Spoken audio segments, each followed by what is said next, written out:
ህወሓት ለአንዴና ለመጨረሻ ጊዜ ከኢትዮጵያ ታሪክ ላይ ተገንጥሎ የሚጠፋበት ኢሳያስ አፈወርቂም ከኤርትራውያን ጫንቃ ላይ ለአንዴና ለመጨረሻ ጊዜ ተገልብጦ የሚወድቅበት የመጨረሻዋ ክብሪት ትሆናለች። ይቺ ጦርነት ከተለኮሰች በአማራና በትግራይ ህዝብ መካከል የስሜት ግንብ መገንባት አለብን የሚል የጥላቻ ሰነድ ነበር አዘጋጅተው ከዚያ በኋላ እቅዳቸውን ሲያስፈጽሙ በመታወቂያቸው እየለዩ ነው የገደሏቸው። እነዛን ማይካድራ ላይ የተጨፈጨፉ የቀን ሰራተኞች ታሪክ ይፈርዳቸዋል። ከዚህ በላይ ግፍ አለ? ሰው በላቡ ሰርቶ ለእናቱ በዓል ማክበሪያ ለወንድሟ ጫማ መግዣ የምትልከው እህት ኢሳያስ አፈወርቂ ታክሲ ቆርጥባታል። ከዛ ላይ ባድመ ላይ የሰዋናቸውን ወንድሞቻችንና ልጆቻችን አጥተን ኢትዮጵያውያን ከተሰውበት በኋላ ደማቸው ከፈሰሰ በኋላ ያንን በደም የተመለሰው መሬት መልሶ ፈርሞ ለኢሳያስ አፈወርቂ የሰጠው መለስ ዜናዊ። ኢሳያስ አፈወርቂን ያኔ ማጥፋት ሲቻል መለስ ዜናዊ ግን ወዳጁ ነበረ፣ ወንድሙ ነበርና ኢሳያስ እንዲጠፋ እንዲወርድ ስለማይፈልግ የኢትዮጵያን ጦር 65 ኪሎ ሜትር 70 ኪሎ ሜትር አስመራ ሊገባ ትንሽ ሲቀረው እንዲመለስ ትዕዛዝ ሰጠ። ኢትዮጵያን ቅኝ ለመግዛት የመጡ የጠላትን አጀንዳ የሚያስፈጽሙ የራሳቸውን ሀገር ለማፍረስና ለመበቀል የመጡ ሰዎች መሆናቸውን የሚያሳየው ሲጀመር ህገ መንግስቱ የተጸደቀበት የመጀመሪያው መስመር የኢትዮጵያ ብሔር ብሔረሰቦችና ህዝቦች የሚለው እንዴት የሀገሩን ወደብን የሚያክል ዳር ድንበር ያውም አሰብን የሚያክል ባብኤል መንደብን የሚያክል በጣም ቁልፍ ስትራቴጂካዊ ቦታ አሳልፎ ለኤርትራ እንዴት ይሰጣል? ጠላት ካልሆነ በስተቀር ሀገሩን የሚመራ አገሬ ናት የሚል ሰው እንዴት ይሄን ሊያደርግ ይችላል?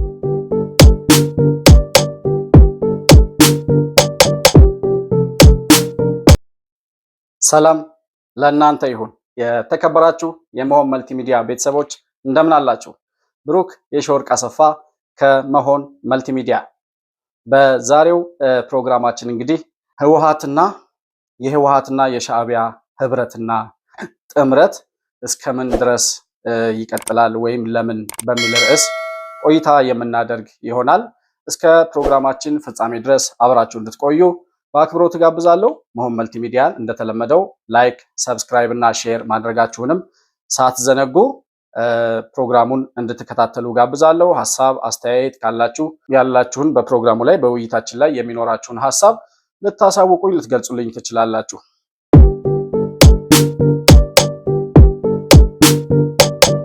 እንግዲህ ሁላችሁም እንደሰማችሁትና እንደተከታተላችሁት የህወሓትና የሻዕቢያ ጥምረት ያኔ 66 ዓመተ ምህረት ወደ ደደቢት በረሃ ከገቡበት ጊዜ ጀምሮ ያው የነብስ አባታቸው የህወሓት የነብስ አባት ኢሳያስ አፈወርቂ ወይም ሻዕቢያ እንደነበር ይታወቃል።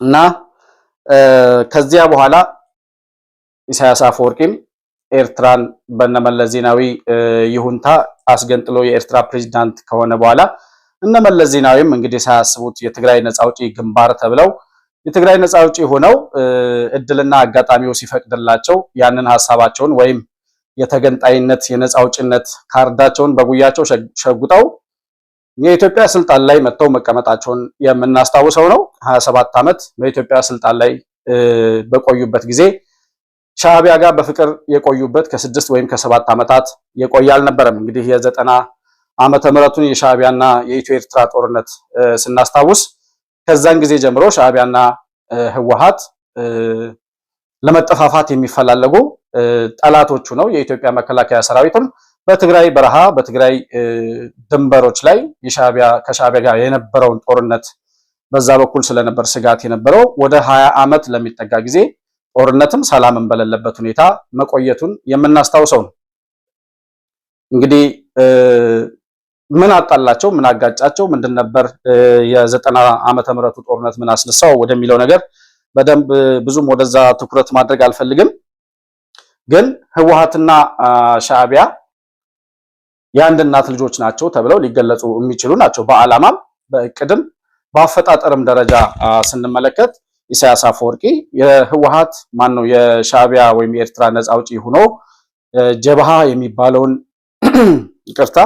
ጀብሃ የሚባለውን ኤርትራን ለመገንጠል ይንቀሳቀስ የነበረውን ከሻዕቢያ በፊት አፍርሶ ከዛ በኋላ የሻዕቢያ መሪ ሆኖ ከወጣበት ጊዜ ጀምሮ ትግራይን ደግሞ ለማስገንጠል ከህወሓት ጋር ወይም ደግሞ ህወሓት የሚባለውን የነመለስ ዜናዊና በእነስዩም መስፍን ይመራ የነበረውን ፓርቲ በማደራጀት በማቋቋም በመደገፍ ደረጃ ኢሳያስ አፈወርቂ ግንባር ቀደም ሚና ነበረው።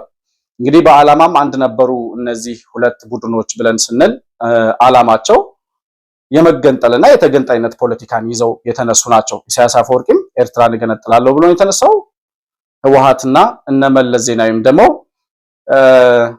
የትግራይ ነፃ አውጪዎች ተብለው ትግራይን ነፃ እናወጣለን፣ ከማን ነፃ እንደሚያወጡ ባይታወቅም ትግራይን ነፃ እናወጣለን ብለው የዚህን የተገንጣይነትና የብሔርተኝነት ፖለቲካን ይዘው ነበር የመጡት።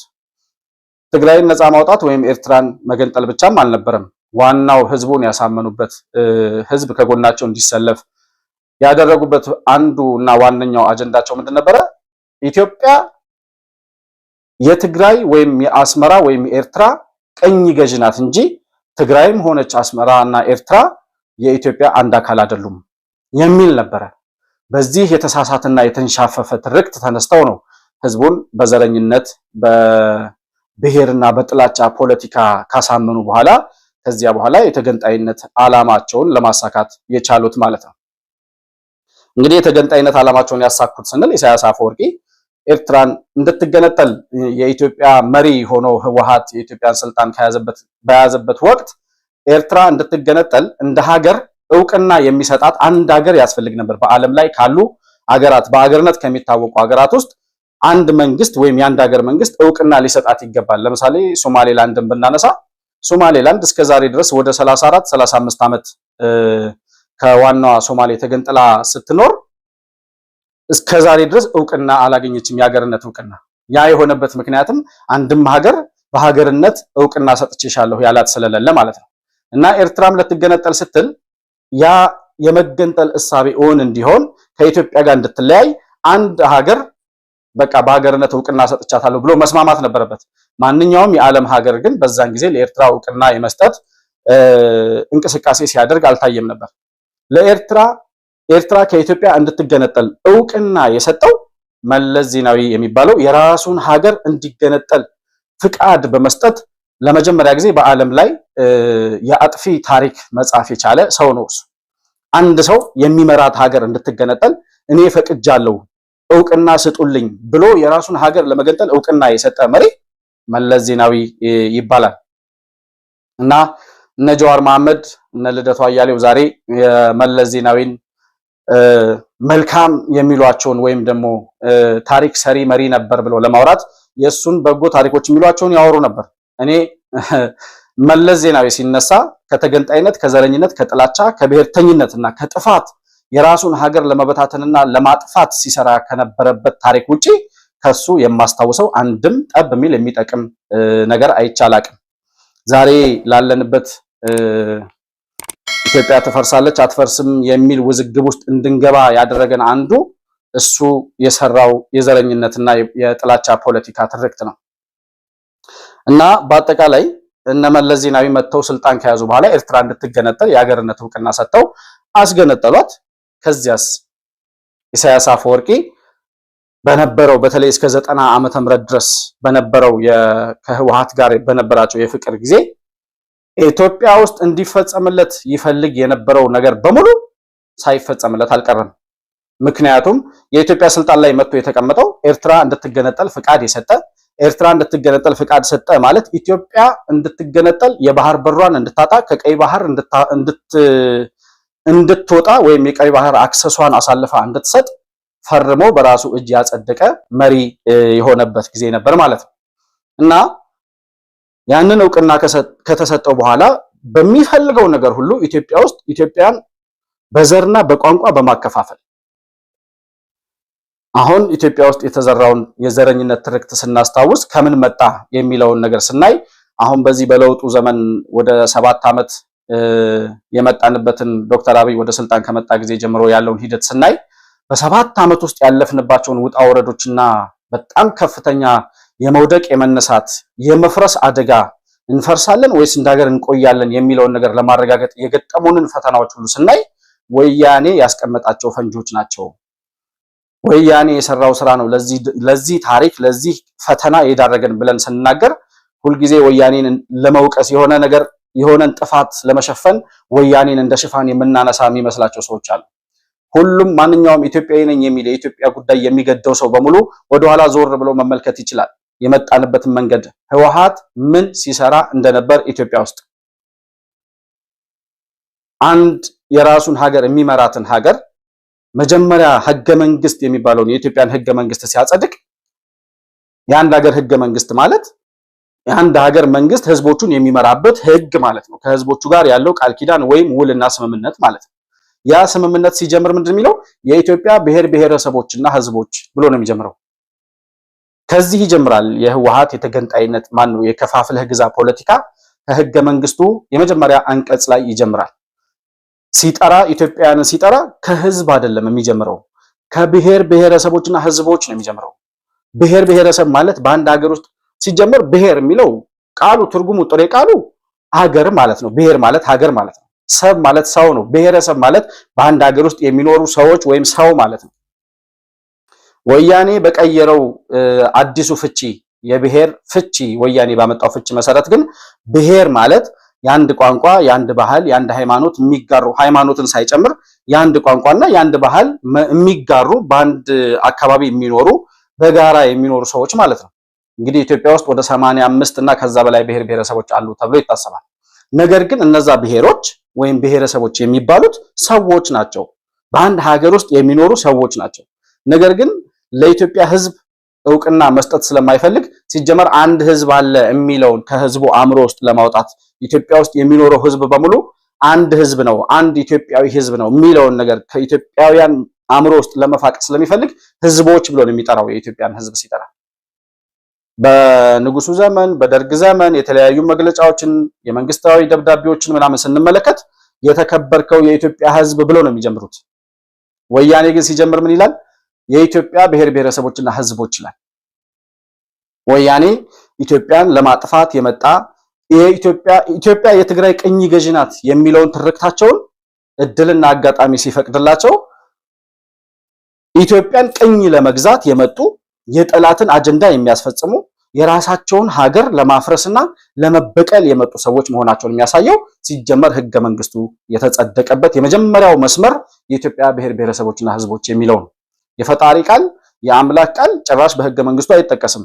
እና አሜሪካ እንኳን አምላክን አያምኑም፣ እግዚአብሔር የለም ወይም አላህ የለም የሚል ሶሳይቲ አለበት በሚባለው ምዕራባውያን አመለካከት ውስጥ የአሜሪካን ህገ መንግስት ስንመለከት we the people ብሎ ነው የሚጀምረው።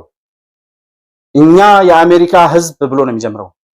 እኛ ግን ህዝብ የሚለውን እውቅና ላለመስጠት የኢትዮጵያ ህዝብ በአንድ ሀገር ውስጥ የሚኖር አንድ የሆነ የተዋለደ የተጋባ ለዘመናት አብሮ የኖረ በጣም በብዙ መስተጋብሮች የተሳሰረ ህዝብ ነው ላለ ማለት በብሔር ብሔረሰቦች መጠሪያነት ነው ህገ መንግስቱን ያጸደቀው።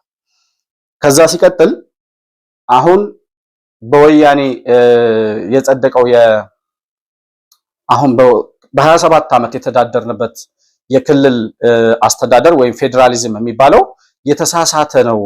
ይሄ የዘርና የቋንቋ ፖለቲካ ኢትዮጵያን ያጠፋል፣ ኢትዮጵያውያንን ከአንድነታቸው ይልቅ ልዩነታቸውን የሚያሰፋ ነው።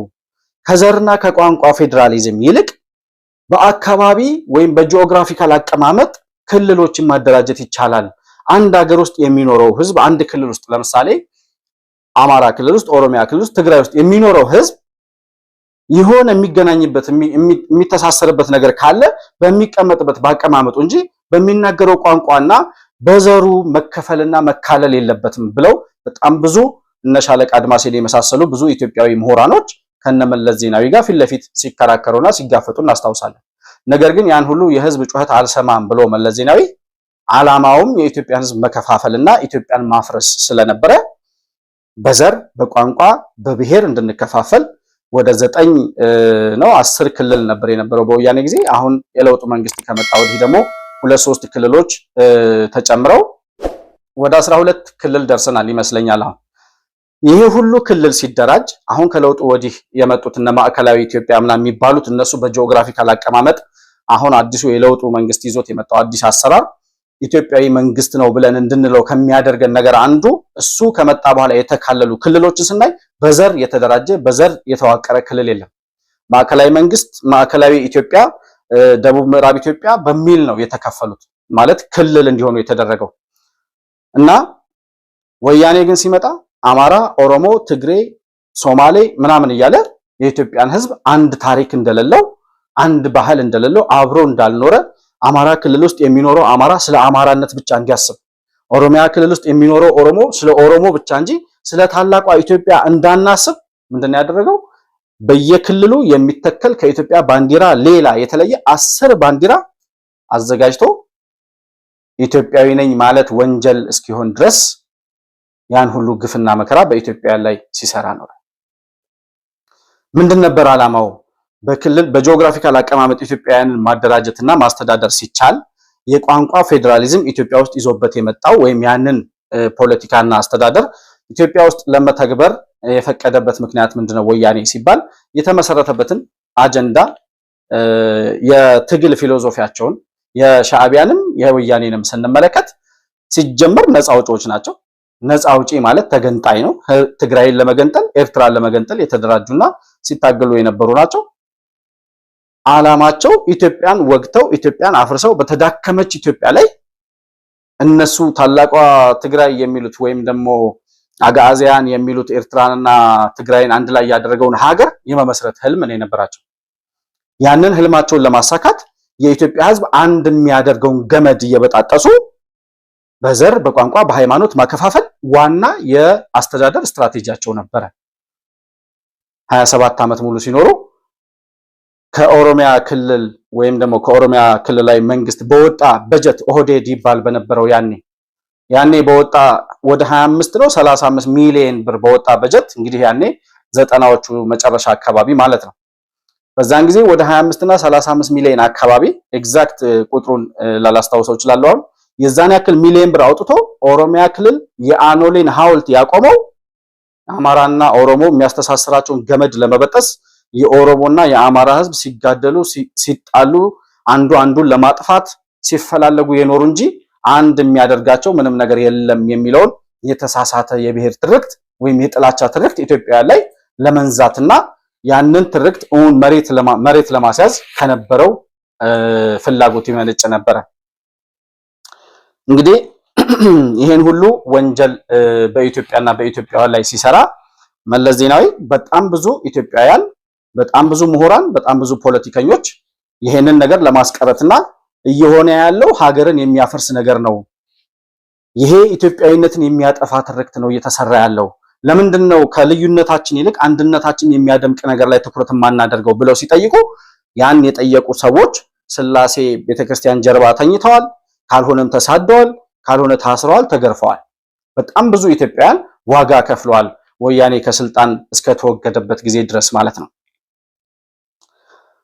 እና የሻዕቢያም የወያኔም ዓላማና ግባቸው በተዳከመች ኢትዮጵያ ውስጥ ኢትዮጵያን አፍርሰው ወይም ደግሞ አዳክመው አንድ ማዕከላዊ የሆነ መንግስት እንዳይኖራት የአማራ፣ የኦሮሞ፣ የሶማሌ፣ የአፋር ምናምን የሚል ክልል መስርተው ከዛ በኋላ የኢትዮጵያን አንድነትና ኢትዮጵያዊነት የሚባለውን የማንነት ዋጋ የተከፈለበትን በጣም ብዙ አባቶችና እናቶች ዋጋ የከፈሉበትን በመስዋዕትነት የኖረውን የኢትዮጵያን ካርታ በመገነጣጠል ኢትዮጵያ የምትባለውን ሀገር አፍርሶ አጋዚያን የሚሉትን ኤርትራና ትግራይ አንድ የሚሆኑበትም ካልሆነም ደግሞ ኤርትራም የራሱን ሀገር ትግራይም ደግሞ ታላቋ ትግራይ የሚሏትን ያቺ የተቆረጠች ትንሽዬ መንደር ሀገር አድርገው ለማስቀጠል ከነበራቸው ዓላማ ይመነጫል። እስከዛሬ ሲያደርጉት የነበረውና ዛሬም እያደረጉት ያለውን ነገር ስንመለከት ማለት ነው። እንግዲህ ወያኔና ሻዕቢያ በኢትዮጵያ ላይ የሰሩትን ግፍ ለመዘርዘር እጅግ በጣም ወርም ላይቭ ቁጭ ብሎ አንድ ወር ሙሉ ያንን ለመዘርዘር ላይበቃ ይችላል ሰዓቱ። በአጠቃላይ ግን ኢትዮጵያን ለማፍረስ ከነበራቸው ዓላማ ከዘር ከቋንቋ ፌዴራሊዝሙ ጀምሮ ኢትዮጵያዊነት የሚባለው ማንነት ለማክሰምና ለማጥፋት ሲታገሉ ሲሄዱበት የነበረውን ነገር የተመለከተ ሰው እነዚህ ሰዎች ኢትዮጵያውያን ናቸው ወይ? ለእንዴት ሰው የተወለደበትን ያደገበትን የሚጠራባትን ሀገር ለማፍረስ የዚህን ያክል እንዴት የዚህን ያክል ሲሰራ ይኖራል? ጣሊያን ወይም ደግሞ ሌላ ቀኝ ግዛት ኢትዮጵያ ውስጥ ቢመጣ ከዚህ በላይ ምን ሊያደርገን ይችላል? ጣሊያን እኮ ኢትዮጵያ ውስጥ መጥቶ እያለ እንዳውም አርበኞች አባት አርበኞች በዱር በገደል እየታገሉ 5 ዓመት ሙሉ ሰላም ሳይሰጡት በጀግኖች ኢትዮጵያውያን ተሸንፎ የተባረረው ጣሊያን በዛ ሁሉ ጦርነት ውስጥ ግን ከአርበኞች ጋር እየተዋጋ መንገድ ይሰራ ነበር፣ ሆስፒታል ይሰራ ነበር። በዚህን ያክል ወያኔ ኢትዮጵያ ላይ የፈጸመውን ያክል ግፍና መከራ ጣሊያን ኢትዮጵያ ላይ አላሳደረም። ግን ወያኔ ይዞት የመጣው ያኔ ጣሊያን ኢትዮጵያን ለመውረር ሲመጣ ዋና አጀንዳው የነበረው ኢትዮጵያን በዘርና በቋንቋ ከፋፍሎ በከፋፍለህ ግዛ ፖለቲካ ማስተዳደር ነበረ። ጣሊያን አልሳካለት ብሎ ተሸንፎ ከሄደ በኋላ ማንን አገኘ? ወያኔ የሚባል የራሱን አገር ለመገንጠል ዕውቅና የሚሰጥ የራሱን ሕዝብ የሚያሳድድ የሚገድል ዘራፊና ባንዳ የሀገርን ህልውና አሳልፎ የሚሸጥ ባንዳ ኢትዮጵያ ውስጥ ተፈጥሮ አገኘ ጣሊያን። እንግዲህ ጣሊያን እና ግብፅን ስናነሳ ሻዕቢያንም ወያኔንም እነ ኦነግንም ይደግፍና ያደራጁ የነበሩት የግብፅና እነ ኢሳያስ አፈወርቂ በሻዕቢያ በኩል በነበራቸው ድጋፍ ማለት ነው። ተገንጣዮችን በሙሉ የሚደግፉት ኢትዮጵያን ለማፍረስ ከነበራቸው የዘመናት ፖለቲካ የሚመነጭ ነው እና ያን ሁሉ በደል ሲፈጽም ለኢሳያስ አፈወርቂ ግን በጣም ብዙ ገጸ በረከቶች የተሰጡት ኢትዮጵያን መጥቶ ቢያስተዳድር ኖሮ ኢሳያስ ሊያገኝ ይችል የነበረውን ነገር ከነመለስ ዜናዊ በኩል ተፈጽሞለታል።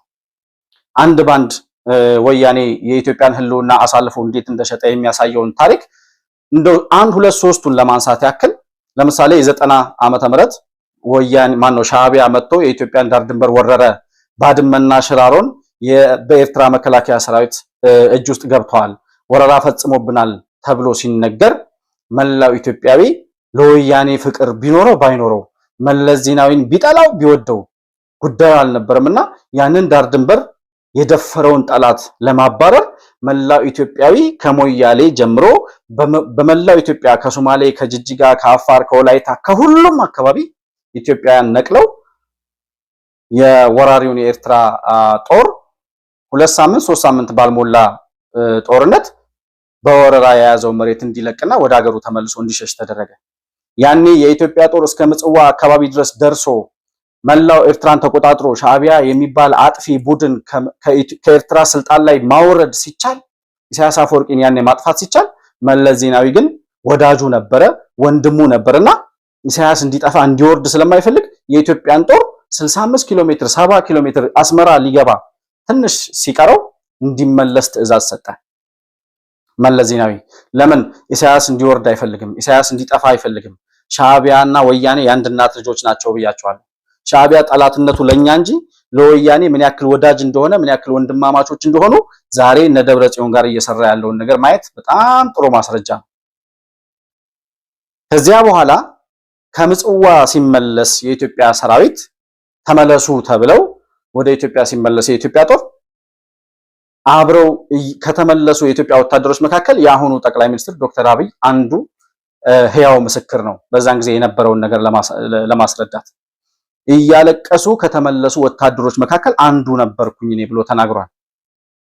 ለምንድን ነው ወታደሩ ያለቀሰው? ያኔ አስመራ እንዳትገቡ ተመለሱ፣ በቃችሁ፣ የኢትዮጵያን ዳር ድንበር ካስለቀቃችሁና ካስከበራችሁ ተመለሱ ሲባሉ ለምን አለቀሱ?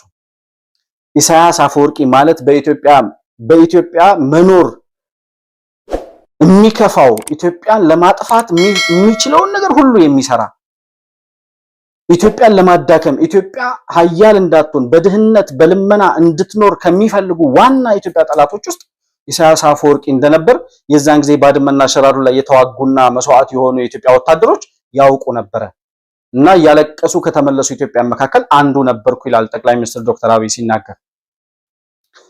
ወደ 90 ሺህ አካባቢ የኢትዮጵያ ሰራዊት ተሰውቷል በዛ ጦርነት፣ አንድ ወር ባልሞላ ጦርነት ውስጥ። ከዚያ በኋላ ያ ሁሉ ወጣት አገሬን ዳር ድንበሬን አስከብራለሁ ብሎ እዛ በፈቃደኝነቱ ሄዶ መስዋዕት የሆነበትን ጦርነት በድል ካጠናቀቅም በኋላ እነ መለስ ዜናዊ ምንድን ነው ያደረጉት? የተሰዋ ወጣት ከግምት ውስጥ ሳይገባ የተከፈለው ዋጋ ከግምት ውስጥ ሳይገባ እንደገና የተዋጋንበት መሬት 60 ሺና 70 ሺ እስከ 90 ሺ የሚደርሱ የኢትዮጵያ ወጣቶች የተሰዉበትን የኢትዮጵያን ዳር ድንበር ባድመና ሸራሮን ዘሄግ የሚባለው ስዊዘርላንድ ሄዶ ፈርሞ እንደገና የተዋጋንበትን ተዋግተን ያስመለስነውን ድንበር መልሶ እንደገና ለኤርትራ ፈርሞ ሰጠው ለኢሳያስ አፈወርቂ። ከዚህ በላይ ባንዳነት፣ ከዚህ በላይ ጠላትነት፣ ከዚህ በላይ የሚመራትን ሀገር ለማፍረስ መስራት አለ ወይ? ወያኔ የኤርትራ ወይም የሻዕቢያ ጉዳይ አስፈጻሚ እንጂ ኢትዮጵያዊ የሆነ የኢትዮጵያ መሪ አይደለም የምንለው ለዚህ ነው። በምክንያት በማስረጃ ስንነጋገር ወያኔ እንደው ጦርነቱ ስለምን አስፈለገ? ወጣቶች እንዲሞቱ እንዲገደሉ፣ የኢትዮጵያ ጦር የኢትዮጵያ መከላከያ ሰራዊት ዋጋ እንዲከፍል ለምን ተፈለገ? ያ ሁሉ ወጣት ተሰውቶ ዳር ድንበሩን ካስከበረ በኋላ እንደገና ፈርሞ ዳር ድንበሩን በራሱ ፊርማ ፈርሞ ሰጠ። ኢሳያስ አፈወርቂ የኢትዮጵያ መሪ ቢሆን ከዚህ በላይ ምን ሊያደርግ ይችል ነበር? ጉዳይ የሚያስፈጽሙለት እንደነመለስ ዜናዊ አይነት ኢትዮጵያን የሚጠላ አንድ ቀን ኢትዮጵያ ብሎ ሀገሩን ሳይጠራን የሞተው መለስ ዜናዊ ስለ ኢትዮጵያ ሲያወራ ሀገሪቱ ነበር የሚለው። አንድም የህወሓት አባል ኢትዮጵያ ሀገራችን ሲል ሰምቼ አላውቅም። በዚህ ልክ ሀገራቸውን የሚጠሉ ሰዎች ናቸው ኢትዮጵያ ስልጣን ላይ ተቀምጠው የኤርትራን፣ የአሜሪካን፣ የተለያየ የኢትዮጵያ ጠላት የሆኑ ሀገራትን ጉዳይ እያስፈጸሙ የኖሩት። የወያኔ ማነው የሻዕቢያ ተላላኪ ወይም የኤርትራው ሰው በኢትዮጵያ ስልጣን ላይ እንደሚባለው በዛ ልክ ነበር የኤርትራን ጉዳይ መለስ ዜናዊ እዚህ ቁጭ ብሎ ያስፈጽምለት የነበረው። ያንን የባድመን ጦርነት በድል ካጠናቀቅን በኋላ ሰራዊቶቻችን ልጆቻችን ከተሰዉ በኋላ ፈርመው ሰጡ። ይሄ አንዱ ኢትዮጵያ ላይ የፈጸመው ክህደት ነው ወያኔ። መለስ ዜናዊ ደግሞ እዚህ ባስቀመጣቸው ወኪሎቹ አማካኝነት የሚፈልገውን ጉዳይ ያሳካበት አንዱ የጠላትነት እርምጃው ነው። ከዚያስ በኋላ ምን አደረገ ኢሳያስ? በጦርነቱ ምክንያት አሰብ የሚባለው አካባቢ የነበሩ ኢትዮጵያውያን በኤርትራ እንዲካለል ተደርጓል። አሰብ እንግዲህ ለኤርትራ ተሰጥቷል። ነገር ግን ያኔ ሄግ ላይ ሲፈራረም መለስ ዜናዊ እንደገና ክሌም ማድረግ ይችል ነበር። አሰብ የኢትዮጵያ ነው፣ የኢትዮጵያ አንድ አካል ነው፣ የኢትዮጵያ የተፈጥሮ ዳር ድንበር ነው፣ ቀይ ባህር ማለት የኢትዮጵያ ዳር ድንበር ነው ይል ነበር አሉላ አባ ነጋ የሚባለው መለስ ዜናዊ የተወለደበት አድዋ ላይ የተወለደው የትግራይ ልጅ ማለት ነው። አሉላ አባ ነጋ ዳር ድንበሬ የአገሬ ዳር ድንበር ቀይ ባህር ነው፣ ፈረሴ ቀይ ባህርን ውሃ ሳይጠጣ አይመለስም ብሎ ከጣሊያን ጋር ይዋጋ ነበረ። ከዚያ አሉላ የተወለደበት ምድር ላይ የተወለዱት የአሉላ ልጆች እንደነመለስ ዜናዊና እንደነስዩም መስፍን አይነቶቹ ምን አደረጉ? የኢትዮጵያ ህልውና የሆነውን የኢትዮጵያ የተፈጥሮ ዳር ድንበር ወይም የኢትዮጵያ የተፈጥሮ ድንበር የሆነውን ቀይ ባህርን እንደገና በፊርማቸው አረጋግጠው ለኢሳያስ አፈወርቂ ሰጡት። እንዴት ወደብ ለአንድ ሀገር በፊርማ ይሰጣል? እንደው ከአቅማችን በላይ ሆኖ ጠላት መጥቶብን በጉልበት የተወሰደብን ነገር ቢሆን ጉልበት ስናገኝ እናስመልሰዋለን ይባላል። እንዴት ራሱ ኢትዮጵያዊ ሆኖ ኢትዮጵያ ምድር ላይ የተፈጠረ መሪ ኢትዮጵያዊ ነኝ ብሎ ኢትዮጵያን አስተዳድራለሁ ብሎ የኢትዮጵያን ስልጣን የተቆጣጠረ ሰው እንዴት የሀገሩን ወደብን የሚያክል ዳር ድንበር ያውም አሰብን የሚያክል ባብኤል መንደብን የሚያክል በጣም ቁልፍ ስትራቴጂካዊ ቦታ አሳልፎ ለኤርትራ እንዴት ይሰጣል? ጠላት ካልሆነ በስተቀር ሀገሩን የሚመራ አገሬ ናት የሚል ሰው እንዴት ይሄን ሊያደርግ ይችላል? ይሄን ነው ሲያስፈጽሙ የነበረው። መለስ ዜናዊ ምንድን ነው ያለን? ያኔ የአሰብን ድንበር አሳልፎ ለኤርትራ ሲሰጥ የቀይ ባህርን ወደብ ባይዘው የአሰብን ወደብ ያሰራ ነው ኢትዮጵያውያኖች ነው። አሁን የኢትዮጵያ ምንድነው እዛ ማርገጃ የሚባለው የሙሾ ማውረጃ ለቅሷቸው ላይ በኢንተርኔት መረብ እየተገናኙ የሚላቀሱ ሰዎች ውስጥ አንዱ የሆነ ወይም ከነሱ አንዱ ነው ተብሎ የሚታስበው ነአምን ዘለቀ የሚባለው ሰውዬ አለ። ግንቦት ሰባት ውስጥ የግንቦት ሰባት አመራር ነበር። አሁን የለውጡ ተቃዋሚ ሆኗል። የሱ ሰውዬ አባት ነው በደርግ ዘመን የአሰብን ወደብ በጣም ብዙ ሚሊዮን ዶላር ወጥቶበት እንዲገነባ ያደረገው የነአምን ዘለቀ አባት ነው። አሁን የሱ ልጅ ምን ያደርጋል? ከኤርትራ ጋርና ከሻዕቢያ ጋር እና አንዳርጋቸው ጽጌ ጋር አብሮ የኢትዮጵያን ህልውና ለኤርትራ አሳልፈው ለመስጠት ከለውጡ መንግስት ጋር ወይም ከዶክተር አብይ ጋር ይታገላል። እሳት አመድ ወለደ የሚባለው እንደዚህ ሲሆን ነው። እና በአጠቃላይ ያንን የአሰብ ወደብን አሳልፈው ለኤርትራ ሲሰጥ መለስ ዜናዊ ምንድን ነበር ያለን? ወደብ የለንም የባህር በር የለንም ብሎ ማለት እንሞታለን እናልቃለን ብሎ ማለት አይደለም ማለት። የአሰብን ወደብ ግመል መጠጫ ነው የሚያደርጉት እንጂ ምንም አያደርጉትም። ወይም የአሰብ ወደብ ግመል መጠጫ ነው እንጂ ሌላ ምንም አይጠቅመንም ማለት። አሁን ይሄ መለስ ዜናዊ ያኔ የወደብ ጥቅም ጠፍቶት ነው እንዴት ሳይረዳ ቀረ? እንዴት ወደብን ያክል ነገር የግመል መጠጫ ነው የሚሆነው ይላል ምናምን ሰው ብሎ በየዋህነት የሚያስብ ሰው ይኖራል። ጠፍቶት አይደለም መለስ ዜናዊ የወደብ ጥቅም ወደብ ከሌላቸው ሀገራቶች ውስጥ 10 አይሞሉም በዓለም ላይ የባህር በር የሌላቸው ሀገራት። ከነዛ ውስጥ በጣም ብዙ ቁጥር ያላት ትልቋ ሀገር የባህር በር የሌላት ተቆልፎባት የምትኖር ያውም ደግሞ ያሏትን የባህር በሮቿን በጠላት ሴራ በውጭ በኃይል ሚዛን ብልጫ የተወሰዱብን ጅቡቲን የሶማሌን ወደቦች በእጃችን የነበሩትን ሁሉ ሳንቆጥር ማለት ነው የአሰብን ወደብ ተቀምታ በር ተቆልፎባት እንድትኖር የተፈረደባት ኢትዮጵያ ናት። ትልቋ ሀገር በዓለም ላይ ያለችው ማለት ነው። የዚህን ያክል ስትራቴጂክ እንደሆነ መለስ ዜናዊ ጠፍቶት አይደለም። ዛሬ ለጅቡቲ ለወደብ ኪራይ ስንት እንደምንከፍል መለስ ዜናዊ ጠፍቶት አይደለም። ዓላማው ግን ኢትዮጵያ እንዳታድግ እንዳትለወጥ የኢሳያስ አፈወርቂን የጥፋት ኢትዮጵያን የማድከም ኢትዮጵያን የማኮስመን ኢትዮጵያ ከልመናና ከድህነት እንዳትወጣ የማድረግ ስትራቴጂ መለስ ዜናዊ ነበር እዚህ ቁጭ ብሎ አዲስ አበባ ላይ ያስፈጽምለት የነበረው። እኔ አንድ የሚመሳሰልብኝ ነገር አለ። እንደውም ኦሮማይ የሚለው መጽሐፍ ላይ በዓሉ ግርማ ነብሱን ይማርና በጣም በትውልድ የማይቀየር በዘመናት የማይቀየር ታሪክ ነው አስቀምጦልን ያለፈውና ኦሮማይ የሚለው መጽሐፍ ላይ ያኔ ሻዕቢያና የደርግ መንግስት ሲዋጉ በኤርትራ በደርግ መንግስት ውስጥ ገብተው በስለላ የደርግ መንግስት የሚሰልሉ የሻዕቢያ ሰዎች ነበሩ እዛ መጽሐፍ ውስጥ። እንግዲህ መጽሐፉ በእውነተኛ ታሪክ ላይ የተመሰረተ እንደመሆኑ መጠን ያ ታሪክ የእውነትም መስሎ ነው የሚሰማኝ እኔ እስካሁን ድረስ። እና ምን ይላል? አዲስ አበባ ላይ ተቀምጦ የሻዕቢያን ጉዳይ የሚያስፈጽም ቢሮክራሲ የሚባል ሰው አለ ይል ነበር እዛ መጽሐፍ ላይ ማለት ነው። ቢሮክራሲ የሚባለው ሰው ግን መጽሐፉ እስከሚያልቅበት እስከ መጨረሻው ገጽ ድረስ ቢሮክራሲ ማን እንደሆነ አይነግረንም። እኔ አሁን ስገምት ቢሮክራሲ የሚባለው ሰውዬ አዲስ አበባ ውስጥ ተቀምጦ የኤርትራን የሻዕቢያን ጉዳይ ያስፈጽም የነበረ የሻዕቢያን ዓላማ ይሰራ የነበረ ኢትዮጵያን ለማዳከም ሌት ተቀን ሲለፋ የነበረው ሰው ኦሮማይ ላይ ያለው ቢሮክራሲ የሚባለው ሰላይ መለስ ዜናዊን የሚመስለኝ። ምክንያቱም የራሱን ሀገር በዚህ ልክ ለማጥፋት በዘር በቋንቋ መከፋፈል አንዱ ከአንዱ ጋር እንዳይኖር የወላይታው ማነው የአክሱም ሐውልት ለወላይታው ምኑ ነው የሚል ታሪክ እየተነገረ ገና ማኒፌስቶአቸውን ደደቢት በረሃ ላይ ሲያጸድቁ ዋናው የምንታገልለት የትግላችን ዓላማ ጨቋኟን የአማራ ብሔር መታገል ነው ይላል ወያኔ። ምን አርጎ አማራ ምን ሰርቶ ምን ፈጥሮ በገዢነት የሚከሰሰው የአማራ የሚባለው ህዝብ በገዢነት ስልጣን ላይ የነበሩ ሰዎችን ብናነሳ አሁን ባለው የወያኔ ያጠንትና የዘር ቆጠራ ምናምን አማካይነት ማለት ነው በአማራነቱ የሚታወቅ አንድ መሪ አልነበረም። ግን የአማራ ብሔር ጨቋኝ ነበር ይላል። እስከማውቀው ድረስ የአማራ ህዝብ ወታደር ነው፣ ሀገሩን በውትድርና ያገለግል የነበረ ነው። አማርኛ ቋንቋ በመላው ኢትዮጵያ እየተስፋፋው ወታደር ከቦታ ቦታ ይንቀሳቀስ ስለነበረ በወታደር ውስጥ የነበሩት ደግሞ አብዛኛው የአማራ ክልል ተወላጆች እንግዲህ በቁጥርም ብዙ ስለሆነ አማራና ኦሮሞ በዛ ልክ ስለነበር በመላው ኢትዮጵያ ተበትኖ ወታደር በሚኖርበት ጊዜ አማርኛ የተስፋፋው በዛ ምክንያት ነው የሚል አንድ መጽሐፍም አንብቤያለሁ።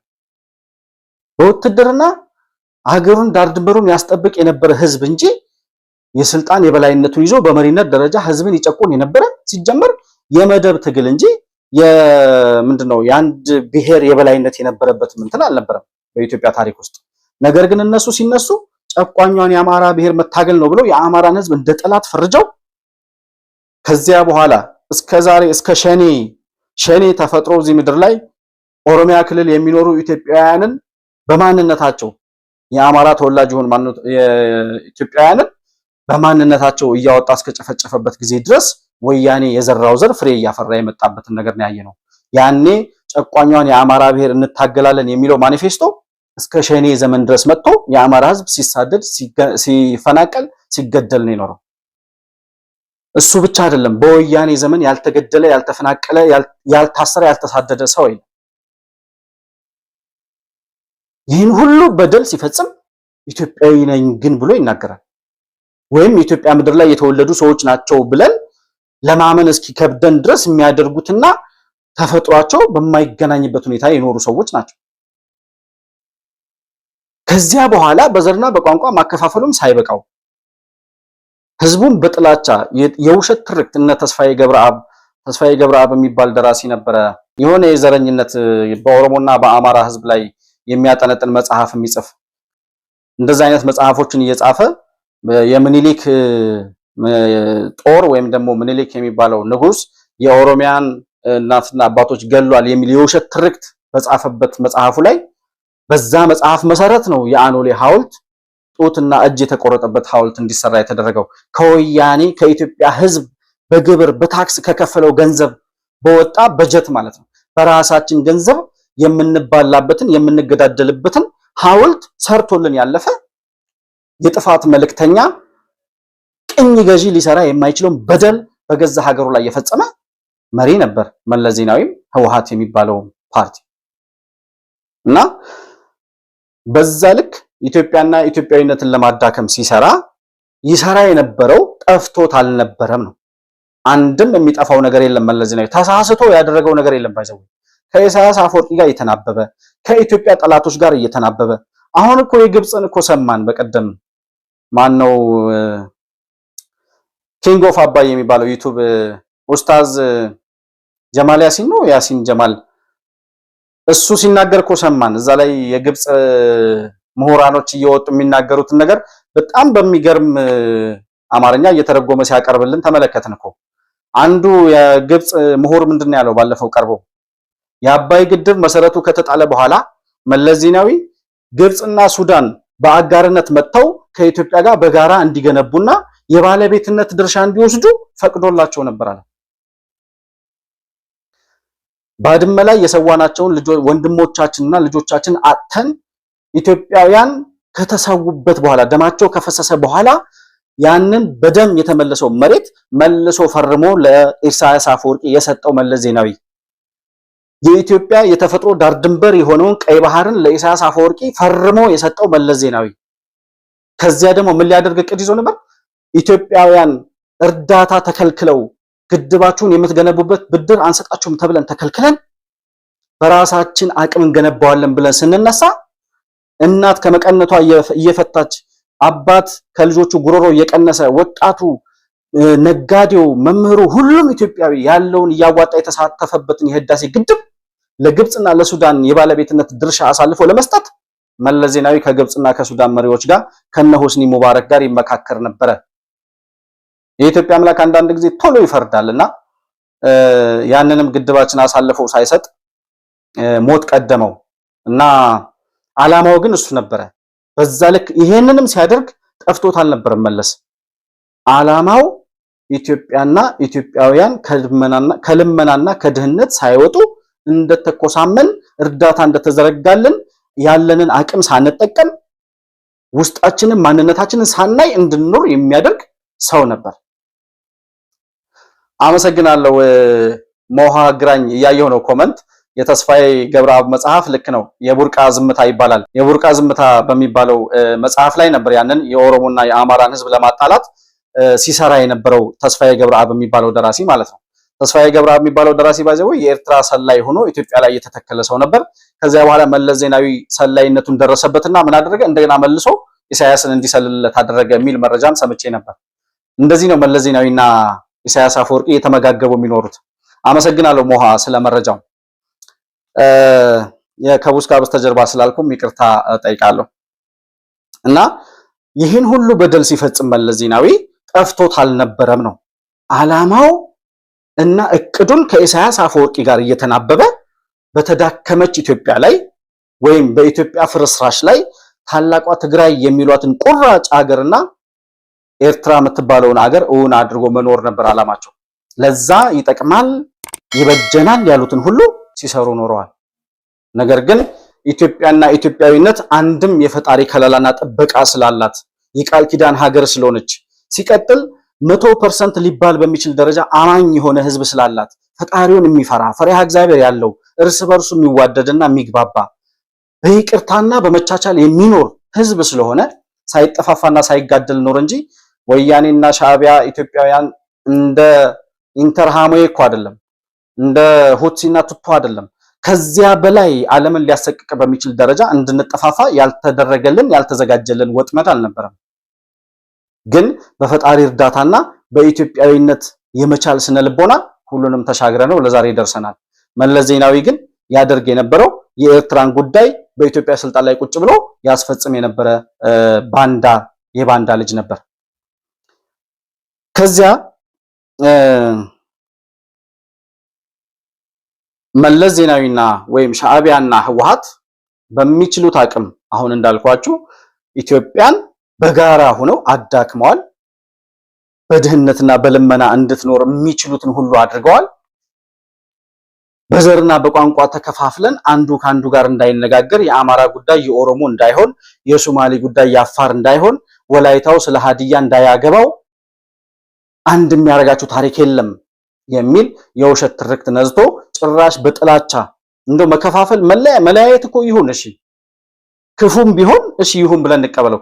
ተለያይተን እንኳን አንድ ላይ እንዳንኖር በጥላቻ የሰሜኑ ጦርነት ሲነሳ ደብረጽዮን ምንድን ነበር የሚለው?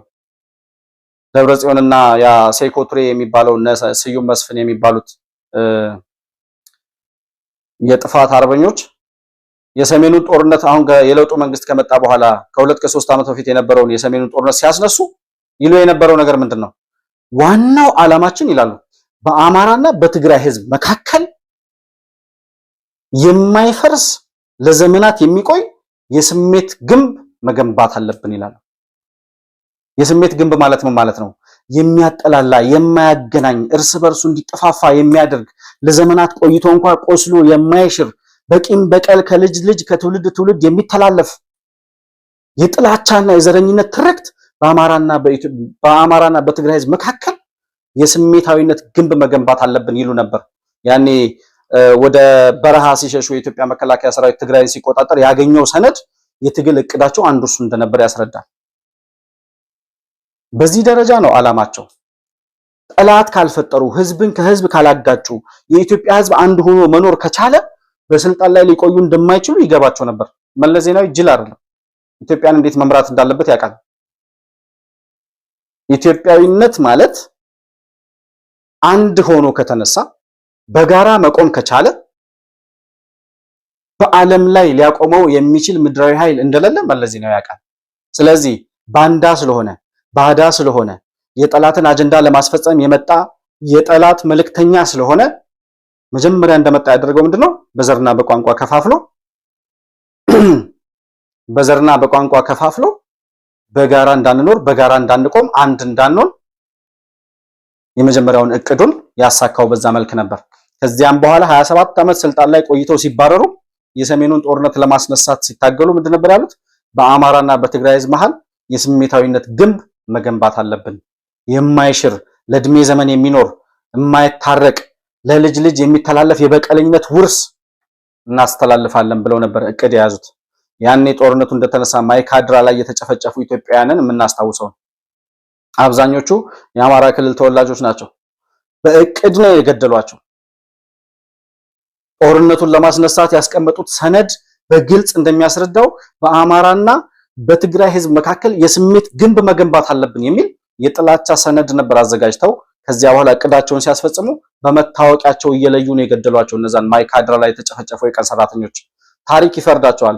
የኢትዮጵያ ሰብአዊ መብት ኮሚሽን የሚባለው እዚህ በዶክተር ዳንኤል ይመራ የነበረው ዶክተር ዳንኤል የሚባለው ሰውዬ ያንን እንኳን ማይካድራ ላይ የተፈጸመውን ጭፍጨፋ በግልጽ ለመሰነድና ማስረጃ ለማቅረብ እንኳን ፈቃደኛ አልነበረም። ያ ዶክተር ዳንኤል የሚባል ሰውዬ ወያኔ ነው ስዩም ተሾመ ተደጋግሞ ሲናገር ሰምቻለሁ። እኛም ብዙ ጊዜ ጽፈናል፣ ተናግረናል። ግን ዶክተር አብይ ስልጣኑን ጨርሶ 5 ዓመት ድረስ እስከሚቆይ ድረስ ጠብቆ በራሱ ጊዜ ስልጣኑን እንዲለቅን ያደረገው ግን የሰብአዊ መብት ኮሚሽን እንኳን ትኩረት ያልሰጠው ማይካድራ ላይ የተጨፈጨፉ ኢትዮጵያውያን በማንነታቸው መታወቂያቸው እየታየ ምልክት እየተደረገባቸው ነው የተገደሉት።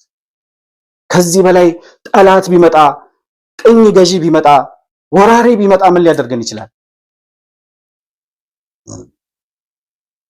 እንዴት ነው ይሄንን ሰው ቀለል አድርጎ ሊመለከተው የሚችለው? ለወያኔ የይቅርታ ልብ እንዲኖረን የምንጠየቀው እንዴት ነው? እነሱ እኮ እንደሰሩት ስራ ዛሬ 7 ዓመት ሙሉ በህይወት ኖረው እንደገና ዛሬ ከኤርትራ ጋር ተመሳጥረን ጦርነት እናነሳለን የሚሉበት ደረጃ እኮ የተፈጠረው የኢትዮጵያ ህዝብ ይቅር ባይ ስለሆነ ነው እንጂ እንደነሱ ስራ ከለውጡ በኋላ አንድ ቀን በሰላም የሚያድሩ ሰዎች አልነበሩ። የለውጡ መንግስትም የይቅርታና የምህረት ልቡና የሆደ ሰፊነቱ አያልቅም። የኢትዮጵያም ህዝብ ኢትዮጵያን ካቆየ ለኢትዮጵያ ከጠቀመ ይቅርታ ለማድረግ ችግር የለበትም። በዛ የይቅርታ መንገድ ተጠቅመው ለዛሬ የደረሱ ሰዎች ዛሬም ደግሞ ድጋሚ ኢትዮጵያን ለማፍረስ ከኤርትራ ጋር እንሰራለን እያሉ ሲያወሩ እየሰማናቸው ነው። በአጠቃላይ ግን መለስ ዜናዊ የኢትዮጵያንም ወደብ አሳልፈው ለኤርትራ ሲሰጥ ባድመና ሽራሮንን ፈርሞ ለኢሳያስ አፈወርቂ ሲሰጠው ኢትዮጵያን በዘርና በቋንቋ እያከፋፈለ አንድ ታሪክ እንደሌለን ሁሉ ያን ሁሉ መዓት ኢትዮጵያ ምድር ላይ ሲፈጽም ተሳስቶ ወይም ጠፍቶት አልነበረም። በእቅድና በስትራቴጂን የተሰራው ማኒፌስቶአቸው ላይ 66 ዓመተ ምህረት 1966 ደደቢት ላይ ሲመሰረቱ የትግራይ ነፃ አውጪ ተብለው ኢትዮጵያን አፍርሰን ታላቋን ትግራይ እንገነባለን ነበር እቅዳቸው። ኢትዮጵያ የትግራይ ቅኝ ገዢ ናት የሚል የተሳሳተ ትርክትን ያስነሳቸው። የትግራይ ቅኝ ገዢ ናት ብሎ የመጣው ሰውዬ ድንገት ሁኔታና አጋጣሚ ፈቅዶለት ኢትዮጵያን ቅኝ ለመግዛት እድል አገኘ። ቅኝ ገዢ ኢትዮጵያ ላይ ሊፈጽመው የማይችለውን በደልና ተንኮል ሲፈጽምብን ኖር 27 ዓመት። ዛሬ ወደባችንን አሳልፈን ለጅቡቲ ለኢሳያስ አፈወርቂ ከሰጠን በኋላ ለጅቡቲ የምንከፍለውን ገንዘብ በወር ኢትዮጵያ ለወደብ ኪራይ የምትከፍለው የአንድ ወሩ ክፍያ ብቻ አባይን የሚያክል ግድብ ሊሰራ ይችላል። ይህን ያክል የህልውና ጉዳይ የሆነውን የቀይ ባህርን ወደብ ወይም የባህር በራችንን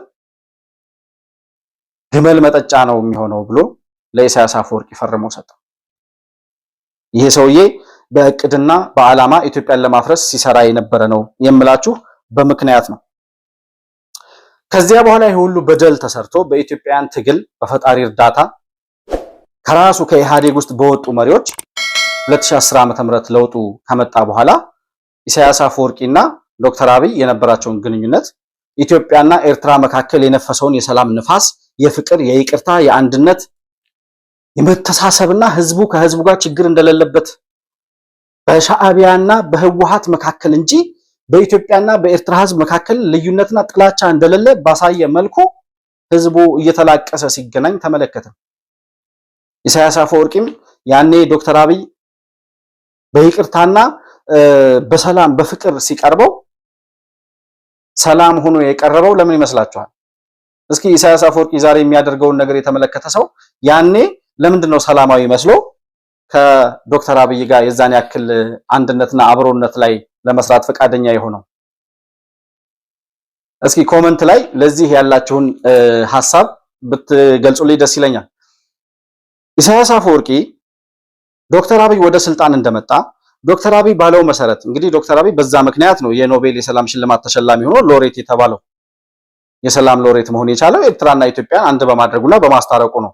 በታሪክ በኢትዮጵያ ታሪክ አይደለም በዓለም ታሪክ በአንድ መሪ አሁን ዶናልድ ትራምፕ ራሽያና ዩክሬንን ለማስታረቅ እየለፋ እየደከመ ያለውን ድካም ላይ የሰው ኢትዮጵያና ኤርትራን ዶክተር አብይ ብቻውን ቃል ብቻ ተናግሮ ያቺን ቃል ተቀብሎ ኢሳያስ አፈወርቂ ወደ ሰላም እንዲመጣና ህዝብ ከህዝብ እንዲገናኝ ማድረግ ሲቻል ይሄ ተአምር ሊባል በሚችል ደረጃ ነበረ።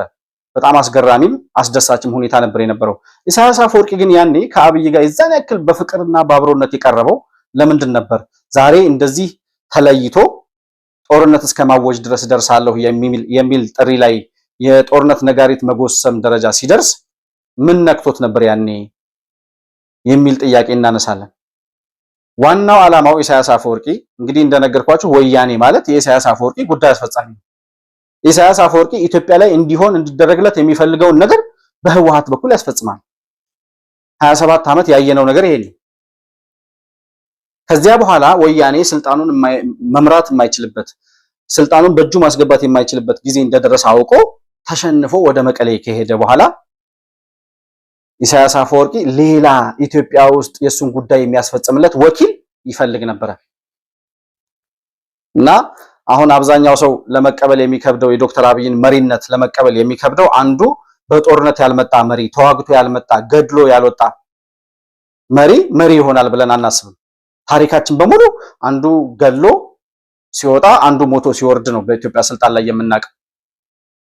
ስለዚህ ካልገደሉ የማይወጡበት ካልሞቶ የማይወርዱበት ስለነበር የኢትዮጵያ ስልጣን የህዝቡ ሜንታሊቲ ውስጥ ያለው ተኩሶ የመጣ ገሎ የመጣ ታጣቂ ነኝ የሚል ነፃ አውጪ ነኝ የሚል ነው እንጂ መሪ መሆን የሚችለው እንደ ዶክተር አብይ በስክሪፕቶ ታግሎ መሪ መሆን የሚችል ሰው ይመጣል ብሎ አብዛኛው ህዝብ አያስብም። ኢሳያስ አፈወርቂም ግምቱ እንደዛ ነበር። ዶክተር አብይ በድንገት የመጣ መሪ ነበር የሚመስለው። ልጅም ስለሆነ ወጣትም ስለሆነ ከሱ የተሻለ የሴራና የተንኮል ፖለቲካ ያቃል ብሎ ስላላሰበ እንደፈለኩ መራዋለሁ፣ የራሴ ወኪል አድርጌ አስቀምጠዋለሁ የሚል ግምት ነበረው ኢሳያስ እና ዶክተር አብይን እጁን ዘርግቶ ተቀብሎ ሰላማዊ መስሎ እንዳውም በዲፕሎማሲው የኤርትራን ጉዳይ ለሱ ሰጥተነዋል አብይ ይምራን ከዚህ በኋላ ብሎ እስከሚናገር ድረስ ለዶክተር አብይ የነበረው ተቀባይነት በጣም ከፍተኛ እንደነበር እናስታውሳለን።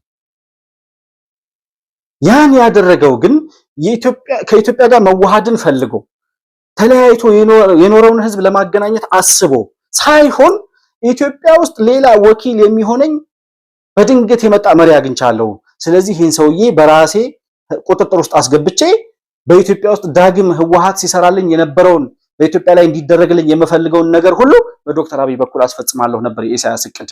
ዶክተር አብይ ግን ሲመጣ ኢትዮጵያዊ መሪ ነበር።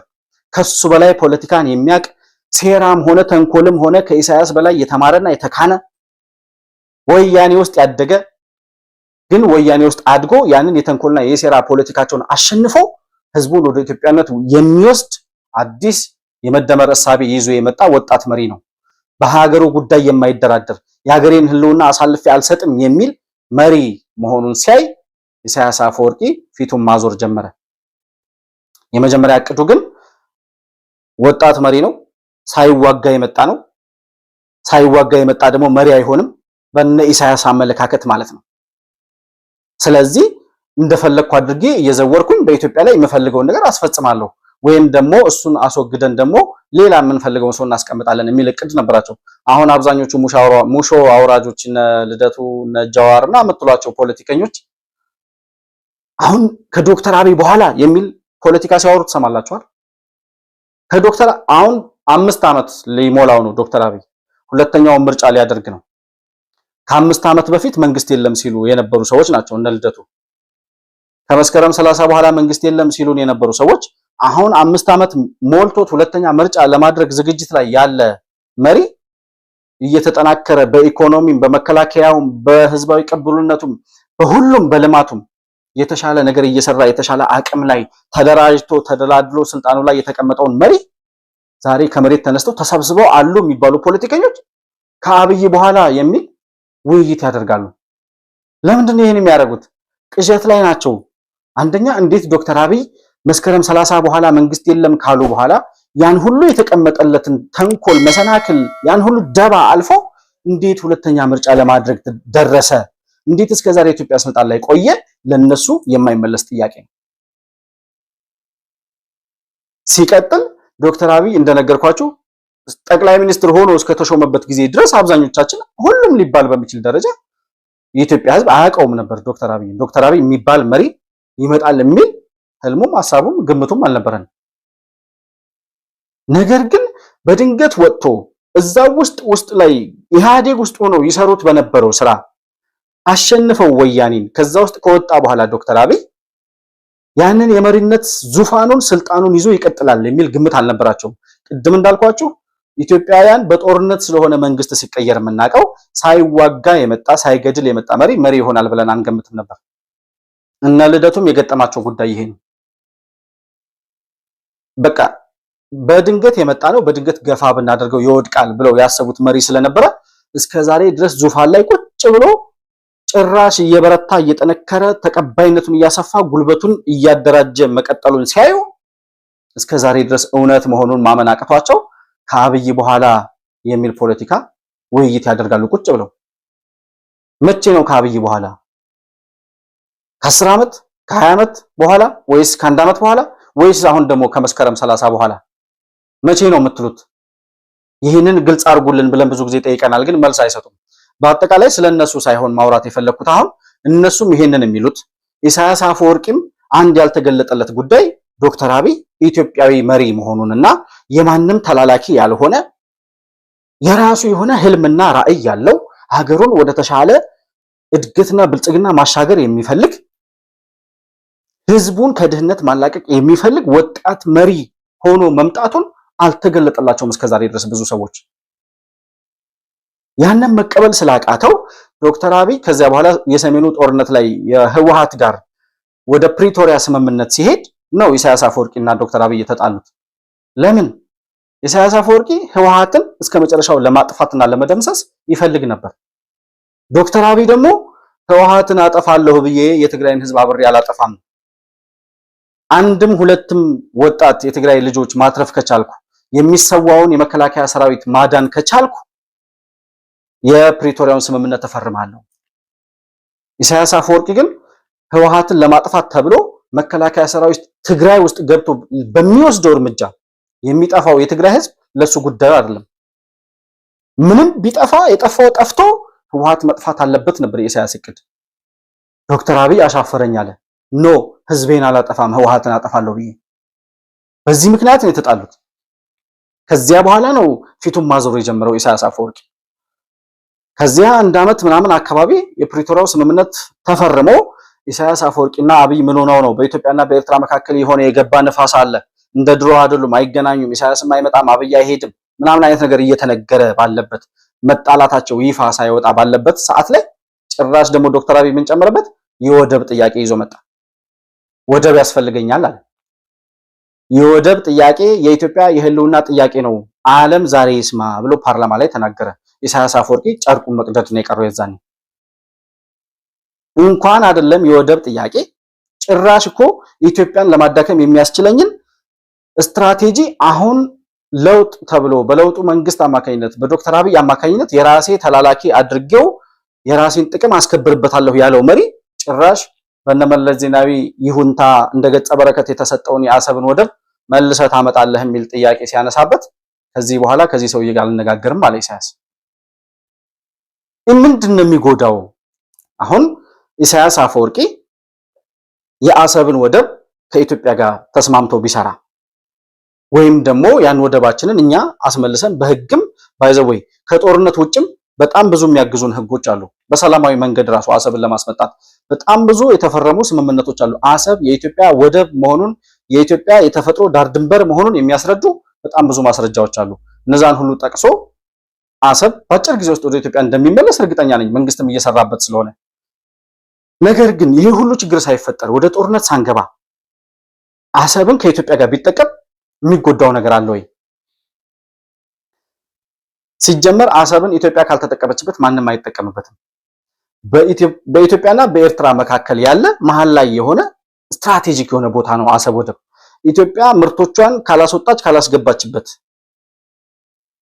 መሸጥና መግዛት በዛ በኩል ካልተጠቀመች አሰብ ወደብን ማንም አይጠቀምበትም። ለኢትዮጵያ የተፈጠረ የተፈጥሮ ዳር ድንበር ነው የምንለው ለዚህ።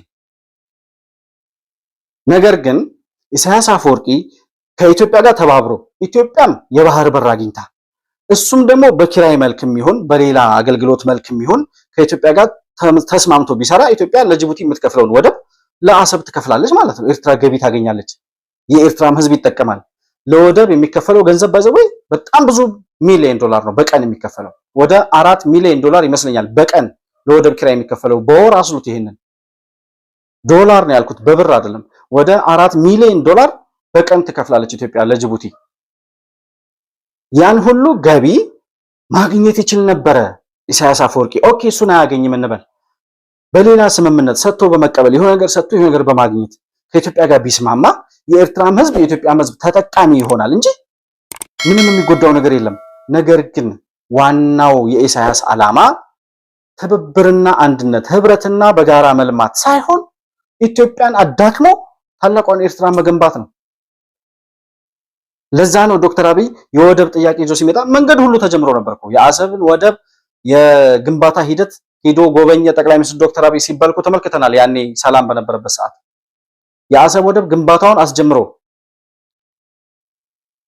አመሰግናለሁ። ተስፋ አለ ለሱፐር ቻት ስቲከሩ በጣም አመሰግናለሁ። ለኮመንቱም አመሰግናለሁ በጣም እና የአሰብን ወደብ አስገንብቶ ለማስጀመርና በጋራ ለመልማት በጋራ ለመስራት ከኢትዮጵያ እስከ አሰብ ድረስ ከትግራይ በኩል እስከ ኤርትራ የሚያገናኘው አስፋልት እኮ ተገንብቷል፣ ተሰርቷል። ማሽነሪ ሁሉ ለማስገባት እንቅስቃሴ ላይ ነበር የኢትዮጵያ መንግስት የነበረው። ከዚያ በኋላ ግን ኖ ኢትዮጵያ እንድትጠቀም አልፈልግም። መለስ ዜናዊ ምን ይል ነበረ? የአሰብን ወደብ አሳልፈው ለኤርትራ ሲሰጥ ኢትዮጵያ ለምንድን ነው አሰብ ወደብን የማትጠቀመው? የኢትዮጵያ ነው ይሄ፣ ለምንድን ነው ይሄን የማታደርገው ሲባል ኖ ኢትዮጵያ የአሰብን ወደብ ተጠቅማ ከምታገኘው ጥቅም ይልቅ ይላል ኢትዮጵያ የአሰብን ወደብ ባለመጠቀሟ ኤርትራ የምትጎዳው ስለሚበልጥ ኢትዮጵያን ከመጥቀም ይልቅ ኤርትራን መጉዳት ስለሚሻለኝ የአሰብን ወደብ አልጠቀምም ማለት። እኔ የሰው ልጅ እዚህን ያክል የክፋት አእምሮ እንዴት እንደሚኖረው ግራ ይገባኛል። ይሄን ለመረዳት ወያኔ መሆን አለብህ። አሁን መለስ ዜናዊ ያለውን ኤርትራ የአሰብን ወደብ ተጠቅመን ኤርትራ ከምትጠቀም፣ ምክንያቱም የአሰብን ወደብ ስንጠቀም በኪራይ መልክ ለኤርትራ ምን ከፍለዋል። ኢትዮጵያም ደግሞ ከጅቡቲ ይልቅ የሚቀርባት የአሰብ ወደብ ነው እና ያንን ተጠቅመን ለኤርትራ ከምንሰጣት ጥቅም ይልቅ ኢትዮጵያ ባለመጠቀሟ የአሰብን ወደብ ባለመጠቀም ኤርትራን የምንጎዳት ስለሚበልጥ ከኢትዮጵያ ጥቅም ይልቅ ኤርትራን መጉዳት ይሻለኛል አለ። እኔ ለማስረዳት ራሱ ይከብደኛል። አሁን ያንን ትርክት መልሶ ኢሳያስ አፈወርቅ ያመጣው የአሰብ ወደብን ለኢትዮጵያ ብታከራይ ኤርትራ በጣም ብዙ ሚሊዮን ዶላር በቀን ለኤርትራ ትከፍላለች ኢትዮጵያ። ያንን ሚሊዮን ዶላር የሀገሩን ሕዝብ ለመለወጥ በሴፍቲኔትና በእርዳታ እያኖረ ያለውን በድህነት አረንቋ ውስጥ እየኖረ ያለውን የኤርትራን ሕዝብ ኑሮውን ትንሽ ለማሻሻል ይደጉምበት ነበር ኢሳያስ አፈወርቂ። ነገር ግን ያንን ከማድረግ የአሰብን ወደብ ለኢትዮጵያ አከራይቶ ኤርትራ ጥቅም ከምታገኝ ይልቅ የአሰብን ወደብ ባለመስጠት ኢትዮጵያ የምትጎዳው ስለሚበልጥ የአሰብን ወደብ አልሰጥም ማለት። ኤርትራም አትጠቀምበትም፣ ኢትዮጵያም አትጠቀምበትም። እንዲህ አይነት የክፋት መልእክት የሚቀባበሉ ሰዎች ናቸው ኢሳያስና መለስ ዜናዊ ማለት። ኤርትራ ውስጥ እኮ ልደት ለማክበር ቀበሌ ሂደህ የምትኖርበት አካባቢ የልጅህን ልደት ለማክበር የፈለገ ሰው አሁን ቀበሌ ሂዶ ስንት ሰው እንደሚጠራ አስመዝግቦ ስንት ብር እንደሚያወጣ አስመዝግቦ ቀበሌ ፈቅዶለት ነው እኮ ልደት የሚደግሰው። ከተፈቀደልህ ሰው በላይ መጥራት አትችልም። ልደግስ ብትል ከዚህ በላይ መደገስ አትችልም ትባላለህ። ልደት ለማክበር ሻማ ለማብራት ስንት ሻማ ነው የምታበራው እያለ የሚጠይቅ መንግስት እኮ ነው ኢሳያስ አፈወርቂ ማለት። አሁን ህወሓት የትግራይን ህዝብ በጣም ከባድ በሆነ ኔትወርክ ጠላልፎ እንደያዘው ይነገራል አይደል? ኢሳያስ አፈወርቂ ከዛ በላይ ነው የኤርትራን ህዝብ ጨፍልቆ እየገዛ ያለው። ባይዘወይ የኤርትራ ዲያስፖራዎች ውጭ ሀገር ያሉ ዲያስፖራዎች ለቤተሰቦቻቸው ገንዘብ ሲልኩ ከሚልኩት ገንዘብ ላይ ታክስ ይቆርጣል ኢሳያስ። እኔ ውጭ ሀገር ብሆን ኤርትራዊ ብሆን ለወንድሜ ገንዘብ ብልክ ወይ ለእናቴ ገንዘብ ብልክ ከምልከው ገንዘብ ላይ ኢሳያስ አፈወርቂ ታክስ ይቆርጣል። ከዚህ በላይ ግፍ አለ? ሰው በላቡ ሰርቶ ለእናቱ በዓል ማክበሪያ ለወንድሟ ጫማ መግዣ የምትልከው እህት ኢሳያስ አፈወርቂ ታክስ ይቆርጥባታል። ከዛ ላይ ነፃነት የሚባል ዲሞክራሲ የሚባል ምናምን የሚባል ነገር ቅንጦት ነው ብሎ የሚያወራ ሰውዬ ህዝቡን አፍኖና ጨፍልቆ እየገዛ ያለ ሰው ቢያንስ አሰብን አከራይተህ ኤርትራም ትጠቀም ኢትዮጵያም ትጠቀም በጋራ እንልማ ሲባል ኖ የአሰብን ወደብ ኢትዮጵያ ተጠቅማ የአሰብን ወደብ ለኢትዮጵያ አከራይቼ ከማገኘው ጥቅም ይልቅ አሰብን ለኢትዮጵያ ባለመስጠት ኢትዮጵያን መጎዳት ስለሚበልጥ አልሰጥም ማለት። የኢትዮጵያም ህዝብ እንዲጎዳ የሚፈልገው የኤርትራም ህዝብ በድህነት እንዲኖር ነው የሚፈልገው ኢሳያስ።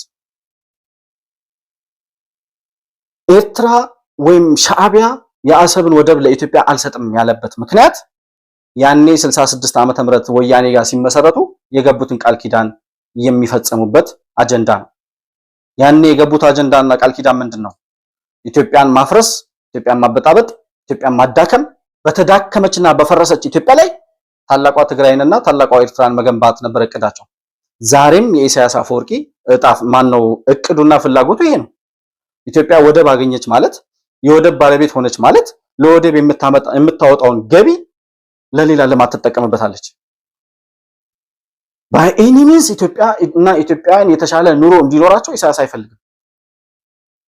አሁን አንዳንድ ጊዜ የወጣ ፖለቲካ ምናምን ሲጫወት የብሔር ፖለቲካ በብሔርና በቋንቋ የሚደራጅ ክልል መኖር የለበትም። በዘርና በቋንቋ በዘር በቋንቋ በምናምን በማንነት የሚደራጅ ክልል ለኢትዮጵያ ጎጂ ነው ብዬ ለመለስ ዜናዊ ነግሬዋለሁ ይላል ኢሳያስ አፈወርቂ። ይቺ ጨዋታ ነች። ያኔ አሁን 36ኛ ነው ምናምን ዓመታቸውን የነጻነት በዓል የሚሉትን በዓል ሲያከብር ባለፈው ኢሳያስ አፈወርቂ አሁን ያለው የዶክተር አብይ መንግስት የኦሮሞማ መንግስት ነው ብሎ ነው የገለጸው። መለስ ዜናዊ ነበር እንደዚህ የሚለው በህይወት ቢኖር። የኦሮሞማ መንግስት ነው ያለው ያለ ምክንያት አይደለም።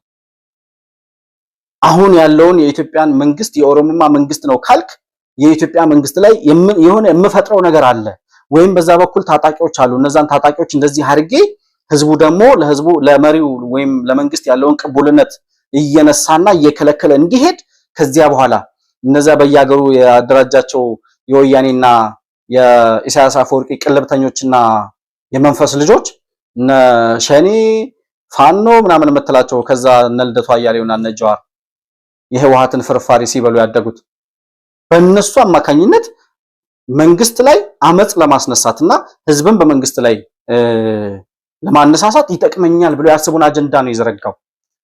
ኢትዮጵያ ግን በዘርና በቋንቋ እንድትደራጅ ተው አይጠቅምም ብዬ ለመለስ ነግሬው ነበር ይላል። ከዚያ በኋላ ምን ይላል? የድሮ ታሪኩን ደግሞ ገልጣችሁ ስታነቡ ወይም ዩቲዩብ ላይ የነበሩ የድሮ አርካይቭ ላይ የነበሩ የኢሳያስ አፈወርቂ ኢንተርቪዎችን ስትመለከቱ ለኢትዮጵያ የ100 ዓመት የቤት ስራ ሰጥተናታል ይላል ኢሳያስ አፈወርቂ። የቤት ስራ ሰጥተናታል ማለት ኢትዮጵያ የማትመልሰው ከድህነት እንዳትወጣ የሚያደርጋት በዘር እንዲከፋፈሉ፣ እንዲጣሉ፣ እንዲባሉ፣ እርስ በርሳቸው ተለያይተው እንዲኖሩ ኢትዮጵያ የምትባለው ታላቋ ሀገር ከታላቅነቷ ላይ ሳትደርስ ጭራሽ በልመናና በድህነት እንድትኖር የሚያደርግ የ100 ዓመት የቤት ስራ ሰጥተናታል ይላል ኢሳያስ አፈወርቂ። ግን ኢትዮጵያውያን አሉ ዛሬም ለሀገራቸው ለህዝባቸው ይቆሙ የጠላትን ሴራና ተንኮል የሚረዱ ከራሳቸው በላይ ኢትዮጵያዊነትንና ኢትዮጵያን ለማቆየት የሚሰው ኢትዮጵያውያን አሉ ዛሬም። እነሱ እስካሉ ኢትዮጵያና ኢትዮጵያዊነት እስካለ ድረስ ኢትዮጵያ ደግሞ ትቀጥላለች እንጂ እንደታሰበላት እንደሆነላት ወያኔና ሻዕቢያ ለ27 ዓመት እንደሰሩት በደልና ደባ ዛሬ ለደረስንበት ደረጃ ደርሰን አናወራም ነበር። ዛሬ እየሆነ ያለው ነገር ወያኔ ኢትዮጵያ ላይ ተቀምጦ ኢትዮጵያን ለማፍረስ በስልጣን በገንዘብ በውጭ እርዳታ በውጭ መንግስታት ተቀባይነት ሁሉ ይህን ሁሉ ድጋፍ አግኝቶ ሊያፈርሳት 27 ዓመት ሙሉ ሰርቶ ያልፈረሰች ሀገር ኢሳያስ አፈወርቂ ስላወራ አትፈርስም። እውነታው ይሄ ነው። ነገር ግን ኢሳያስ አፈወርቂና ወያኔ እቅዳቸው ያኔ 66 እና በ60ዎቹ ዘመን በተመሰረቱበት ደደቢት በረሃ ላይ ያቀዱት እቅድ ተግባራዊ እንዲሆን ነው ዛሬም እየሰሩ ያሉት።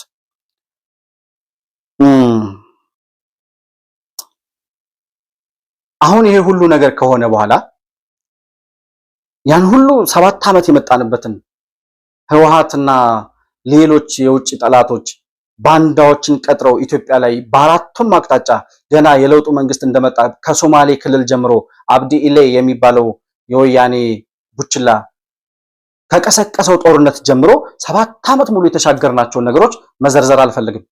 አብዛኛው ኢትዮጵያዊ ስለሚያውቀው ያን ሁሉ ፈተና አልፈን መጥተን ዛሬ ኢሳያስ አፈወርቂ የነበረውን የሰላም ንፋስና የህዝብ ለህዝብ ግንኙነት አበላሽቶና አደፍርሶ ከዶክተር አብይ መንግስት ጋር ወይም ከኢትዮጵያ መንግስት ጋር ተጣልቶ ከማጋ ተስማማ። ዛሬ ከህወሓት ጋር ተስማምቶ ድጋሚ ኢትዮጵያን ለመውጋት እየተንቀሳቀሱ ነው።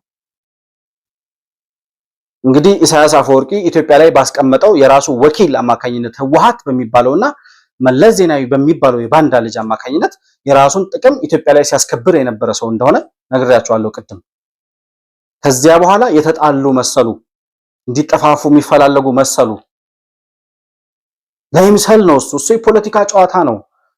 ነገርኳችሁ እኮ ቅድም የኢትዮጵያ ጦር በባድመ ጦርነት ጊዜ ኤርትራን ለመቆጣጠር 60 ኪሎ ሜትር ሲቀረው መለስ ዜናዊ ተመለሱ የሚል ትዕዛዝ ሰጠ።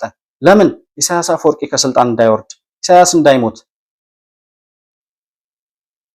ከዚያስ አሁን ህወሓት የሚባለው ካልጠፋ ትግራይ ውስጥ ገብቼ የጠፋውን አጥፍቼ ህዝቡንም ቢሆን ጨፍጭፌ ህወሓት መጥፋት አለበት ብሎ ከዶክተር አብይ ጋር የተጣላው ኢሳያስ አፈወርቂ ያ እንደሆነ ያወቀ ህወሓት ሊያጠፋው ሲታገል የነበረ ሊያጠፋው ይፈልግ እንደነበር የሚያቀው ደብረጽዮን የሚባለው ከ66 ዓመተ ምህረት ጀምሮ ከተመሰረተ ጀምሮ አብሮ ነበር መስራች ነበር የሚባለው የህወሓት አባል ፖለቲካ ውስጥ እድሜው ሙሉ የጨረሰ ሰው ዛሬ ተመልሶ ከአጥፊው ጋር ለመተባበር ሲሞክር እነዚህ ሰዎች እውነትም ዓላማቸው ኢትዮጵያና ኢትዮጵያዊነትን ማጥፋት ነው እንጂ ሁለቱ ጠላት ሆነው አያውቁም።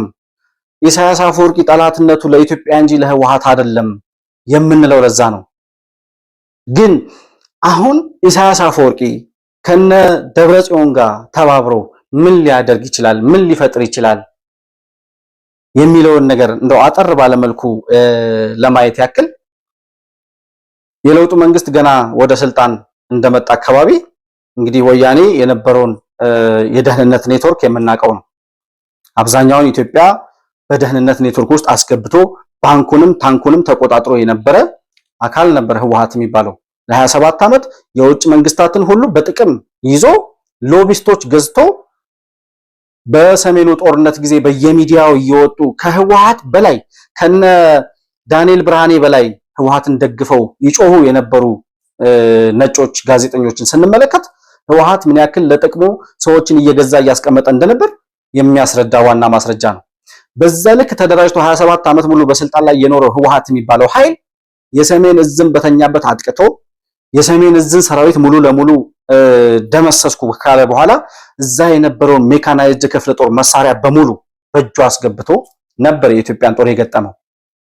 ነገር ግን የኢትዮጵያ መከላከያ ሰራዊት ጀስቲስ ስለነበር የሚፈልገው ጀስት ኮዝ ስለነበረው እውነት እጁ ላይ ስለነበር በደል ስለደረሰበት እና ያ በደል የደረሰበት ጀስት ኮዝ ያለው ሰው ነው ጦርነት የሚያሸንፈው። ኃይል ስላለህ ጉልበት ስላለህ መከላከያ ሰራዊት በቂ ስላለህ ወይም ወታደር ስላለህ አይደለም። ምክንያትህ ለጦርነት የተነሳህበት ምክንያት ምን ያክል አሳማኝ ነው? ህዝብ ከጎንህ ይቆማል ወይ? ደጀን ይሆናል ወይ ነው ዋናው ጥያቄ። በዛ ጀስት ኮዝ ይመራ የነበረው የኢትዮጵያ መከላከያ ሰራዊት አንድ ሳምንት ባልሞላ ጊዜ ውስጥ ነው ትግራይን የተቆጣጠረው። ከዚያ በኋላ ሁለተኛ ሶስተኛ ዙር እስከ ደብረ ሲና ድረስ ወያኔ ጦርነት እያወጀ ለሶስት ዙር ጦርነት ሲመጣ ወያኔ ያኔ 240 ሺህ እና 250 ሺህ የሚገመት ጦር ነበረው። የሰሜን እዝ ከተጠቃ በኋላ ግን መከላከያ ሰራዊት በጣም በቁጥርም ተመናምኖ በመሳሪያም ደረጃ እየተዋጋ ነበር ወታደር የሚያሰለጥነው፣ እየተዋጋ ነበር መሳሪያ የሚገዛው። ወያኔ ደብረሲና ደርሶ ጠቅላይ ሚኒስትር ዶክተር አብይ ግንባር ድረስ ዘምቶ ከደብረሲና እንዲመለስ ሲደረግ ያኔ የመከላከያ ሰራዊት ባለስልጣናት እንደነገሩ የኢትዮጵያ መከላከያ ጦር 40 ሺህ እና 50 ሺህ አይሞላም ነበር ኢትዮጵያ ሰራዊት። በዛ በተረፈ ወታደር ከሞት በተረፈ ወታደር ወያኔ ዘርፎ ከወሰደው የሰሜን እዝ መሳሪያ ውጪ ያለችው መሳሪያ ተጠቅሞ አንድ ሳምንት ባልሞላ ጊዜ ውስጥ 250 ሺህ እስከ አፍንጫው የታጠቀውን የህወሓት ጦር ያሸነፈ መከላከያ ሰራዊት ነው የኢትዮጵያ ጦር ወይም የኢትዮጵያ ሰራዊት ማለት። ዛሬ ከ10 ዓመት በፊት ወይም ከ7 ዓመት በፊት የነበርንበት ቦታ ላይ አይደለም ያለ ነው። በጦርነት ውስጥ በፈተና ውስጥ የሰለጠነ በተግባር የተማረ በተግባር ኢትዮጵያዊነቱን ያረጋገጠ ስለ ኢትዮጵያ ደሙን ለማፍሰስ መስዋዕትነት ለመክፈል ህይወቱን አሳልፎ ለመስጠት ወደኋላ የማይል መከላከያ ሰራዊት ያውም ደግሞ በወያኔ ዘመን እንደነበረው ምንድነው የአብዮታዊ ዲሞክራሲ የመጨረሻ ዘብ ነው ይል ነበር አይደለ? ህወሓት መከላከያ ሰራዊቱ የአብዮታዊ ዲሞክራሲ የመጨረሻ ዘብ ነው ይል ነበር። አሁን የብልጽግና ሰራዊት ወይም የብልጽግና ዘብ የሆነ ሰራዊት አይደለም ያለው፣ በኢትዮጵያዊነቱ የሚያምንና በኢትዮጵያዊነት የተገነባ ስለ ኢትዮጵያና ስለ ኢትዮጵያዊነት ብቻ የሚሰራ መከላከያ ሰራዊት ነው ያለው። ያውም በዘመናዊ ስልጠና በተግባር ተፈትኖ በፈተና ውስጥ የተማረና የሰለጠነ በዘመናዊ ትጥቅ የተደራጀ መከላከያ ሰራዊት ነው ያለው ዛሬ። ያኔ እንኳን በተረፈ ወታደርና በተረፈ ሰራዊት አንድ ሳምንት ባልሞላ ጊዜ ውስጥ ያን ሁሉ የህወሓት ታጣቂ አሸንፎ መቀሌ ገብቷል። ደብረሲና ድረስ የመጣውን የትግራይ ታጣቂ 40 ሺህ እና 50 ሺህ በማይሞላ ወታደር መልሶ ተቆጣጥሯል። ዛሬ ኢሳያስ አፈወርቂና ደብረጽዮን ተደራጅተው የሚያመጡት ለውጥ ምን ሊሆን ይችላል? ያኔ ካደረጉት ነገር በላይ ያኔ ከፈጸሙብን በደል በላይ 27 ዓመት ሙሉ ወያኔን በኢትዮጵያ ዙፋን ላይ አስቀምጦ ኢሳያስ አፈወርቂ በኢትዮጵያ ላይ ከፈጸመው ደባ በላይ ዛሬ ኢትዮጵያውያን መሪዎች እያሉ በኢትዮጵያዊነቱ የተደራጀ ሰራዊት እያለ ኢትዮጵያዊነቱን የሚወድና የሚቀበል የሚደግፍ ለዛ መስዋዕትነት ለመክፈል ዝግጁ የሆነ ህዝብ እያለ ማንስ እንኳን ኢሳያስ አፈወርቂና ደብረጽዮን ማንስ ቢመጣ ምን አይነት ፈተና ኢትዮጵያ ሊያፈርሳት ይችላል? ከዚህ በኋላ የኢትዮጵያ የወደብ ጥያቄ ዛሬ የብልጽግና ጥያቄ አይደለም። የአሰብ ወደብ የቀይ ባህር ጥያቄ የዶክተር አብይ ጥያቄ አይደለም፣ የትውልድ ጥያቄ ነው። ዶክተር አብይ መጀመሪያ ይህንን አጀንዳ አድርጎት ሲናገር እኛ እንጀምረዋለን፣ ከቻልን እናስመልሰዋለን፣ ካላስመለስን ትውልድ ይመልሰዋል ብሏል። በቃ ባይ ዲፎልት ተዘርፎ የተወሰደ ንብረት የሆነ ጊዜ ይመለሳል። አሰብን ዘርፎ ነው የወሰደው ኢሳያስ። የሱ ንብረት አይደለም፣ የኢትዮጵያውያን ንብረት ነው። ያንን ዘርፎ የወሰደውን ንብረት አሁን እንጀምረዋለን እያሉ እየፎከሩ ባሉበት ጦርነት ለአንዴና ለመጨረሻ ጊዜ አሰብን መመለስ ብቻ አይደለም፣ ኤርትራንም ከኢትዮጵያ ጋር የማዋሃድ ስራ ሊሰራ ይችላል። ከዛ በኋላ አሁን እኛ የምንጠብቀው ነገር ይቺ ጦርነት እንደው ልብ አግኝተው ኢሳያስና ህወሓት ልብ አግኝተው እንደው ወኔውን አግኝተው ይቺን ጦርነት ይጀምሯታል ወይ? እንደው መቼ በጀመሩልን ነው እኮ እያልን ያለ ነው እኛ። ለምን ኢሳያስ የሚባል ጠላት ከኤርትራ ዙፋን ላይ ገልብጦ ለመጣል ከዚያ በኋላ የሀገራችንን ዳር ድንበር አስከብረን እንደ ኤርትራ ህዝብ ፍቃደኝነት ከኢትዮጵያ ጋር ዋሃዳለሁ ካለ ከኢትዮጵያ ጋር ይቀጥላል። አይ ካለ ወደባችንን አስመልሰን የራሳችን የባህር በር ቀይ ባህራችን ይዘን እንቀጥላለን። ዶክተር አብይ እኮ ገና እንደመጣ ነው የባህር ኃይል ማደራጀትና ማሰልጠን የጀመረው። ለምን? የባህር በሩ እንደሚመለስ ያውቃል። ኢትዮጵያዊ መሪ ነው እሱ። ምን እንደሚሰራ ምን እንደሚያደርግ ያውቃል በደንብ። እና የአሰብ ወደብ የሚመለስበት ኢሳያስ አፈወርቂ ከኤርትራውያን ህዝብ ጫንቃ ላይ ተገልብጦ የሚወድቅበት ህወሓት የሚባል የጭቃ ውስጥ እሾህ ከኢትዮጵያ ተነቅሎ የሚጠፋበት ዘመን ይሆናል። ይሄ አሁን እነ ደብረጽዮን እየለኮሱት ያለው ጦርነት ከተነሳ እንደው ልብ አግኝተው እነሱ ይጀምሩታል ወይ ነው እየጠበቅን ያለ ነው። ካልተነሳስ፣ ጦርነቱ ካልተጀመረስ የዶክተር አብይ አካሄድ በጣም የተጠና የዲፕሎማሲ አካሄድ እንደሆነ እያየን ነው። ጦርነቱ ካልተነሳ በምን አይነት መንገድ የአሰብን ወደብ እናስመልሳለን? ቅድም እንዳልኳችሁ በጣም ብዙ የኋላ ታሪኮችና ህጎች ኢትዮጵያ የተፈራረመቻቸው በዓለም አቀፍ ደረጃ በዩናይትድ ኔሽን ውስጥ የተመዘገቡ የአሰብ ወደብ ለኢትዮጵያ እንደሚገባ የሚያስረዱ ህጎች አሉ። እነዛን ህጎች ብቻ ማንቀሳቀስ ነው የሚፈልገው። ያን ለማድረግ የውስጥ ሰላምን ማረጋገጥ ያስፈልጋል። የአሰብ ወደብን ለማስመለስ የወደብ ባለቤት እንድንሆን መጀመሪያ የውስጥ አጀንዳችንን መጨረስ አለብን። የውስጥ አጀንዳችን አንዱ ህወሓት ነው። ህወሓት የሚባል እድሜ ዘመኑን ከጠላትነት፣ ከረብሻ፣ ከተንኮል፣ ከጥፋት ውጪ ሌላ ዓላማ የሌለው ህወሓት የሚባል የጭቃ ውስጥ እሾህ የሆነ መርዘኛ ፓርቲ ከኢትዮጵያ መነቀል አለበት። መጀመሪያው ስራ እሱ ነው። የሚነቀል እንዳልኳችሁ ደግሞ ቅድም ተሸርፎ 3 ደርሷል። አሁን ደግሞ በራሱ ጊዜ ሊጠፋም ይችላል። ያ ካልሆነ ህወሓትን ማጥፋት የመጀመሪያው እርምጃ ነው የኢትዮጵያ መንግስት። ወደ ውጪ ወደ ወደብ ጥያቄያችን ወደ ቀይ ባህር እና አሰብን ወደ ማስመለስ አጀንዳ ከመሄዳችን በፊት እንዲህ አይነት የውስጥ ባንዳዎችን ማጥፋት ያስፈልጋል። ዋናው የባንዳዎች አባት፣ የዘረኝነት ቁንጮ፣ የኢትዮጵያ ጠላት መጀመሪያ ህወሓት ነው። ያንን ማጥፋት የመጀመሪያ ስራው ነው። እስከዛሬ ድረስ ብዙ ይቅርባይነት፣ ብዙ ሆደ ሰፊነት፣ ብዙ የይቅርታ መንገድ ተዘርግቶላቸው አልተጠቀሙበትም። አሁን የመጨረሻ ቀይ መስመራቸው ላይ ደርሰዋል። ዶክተር አብይ እንዳልኩት በጣም የተጠና በጣም ስትራቴጂክ የሆነ ባለፈውም የሆነ ኢንተርቪው ላይ ቀርቦ ትንሽ ፈንጠቅ ያደረጋት መልእክት አለች። በትንሽ መስዋዕትነት ብዙ ማትረፍ ነው የምንፈልገው ብሏል። በቃ በትንሽ መስዋዕትነት እንዴት አድርገን አሰብን እንደምናስመልሰው፣ በትንሽ መስዋዕትነት እንዴት አድርገን ህወሓትን ከኢትዮጵያ ምድር ላይ እንደምናጠፋ ዶክተር አብይ እየሰራበት ነው ብዬ አምናለሁ። እሱ ከሆነ በኋላ ህወሓት ሲጠፋ ማን ይጠፋል? ሸኔ ይጠፋል። ህወሓት ሲጠፋ ፋኖ የምትለው ይጠፋል።